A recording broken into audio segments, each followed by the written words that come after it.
Hello everyone, मैं हूँ नासिर और एक मज़ेदार किस्सा मेरे फादर जॉनी वॉकर का मैं आपको बताना चाहूँगा। मेरे फादर जो थे वो बहुत हाजिर जवाब थे। उनका सेंस ऑफ ह्यूमर, उनका विट मतलब फटाक करके आता था। वो एक इवेंट में कहीं गए थे।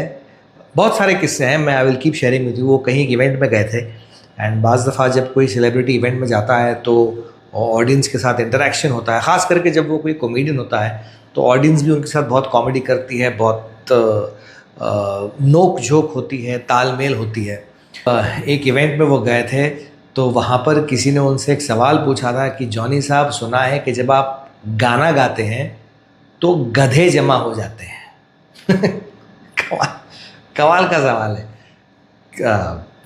अगर यही सवाल कोई आदमी किसी सेलिब्रिटी से आज पूछे तो बवाल हो जाए कि how rude and how insulting, and ये क्या सवाल है। एंड पता है चीज़ें वायरल हो जाती हैं एंड बात कहाँ से कहाँ तक पहुँच जाती है।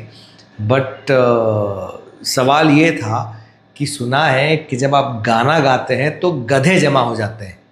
अब मेरे फादर जॉनी वॉकर चूँकि वो वैसे थे, उन्होंने फट करके उस आदमी को वहीं ये जवाब दिया कि बेटा, मैं गाने तो बहुत बार गाया पर तुम कहीं नज़र नहीं आए।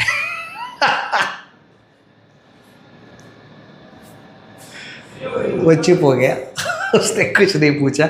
जो पब्लिक थी वो हंस हंस के लोट पोट हो गई और फिर उसके बाद किसी और को हिम्मत नहीं हुई कुछ और सवाल पूछने की। तो ऐसे थे मेरे फादर कि अगर कोई इंसल्ट भी करना चाहे या कोई होता ना कि एक हाथ ऊपर आना चाहे, उन्हें पता था, वो गॉड गिफ्टेड थे कि कैसे किसको कब उनकी जगह दिखाई जाए।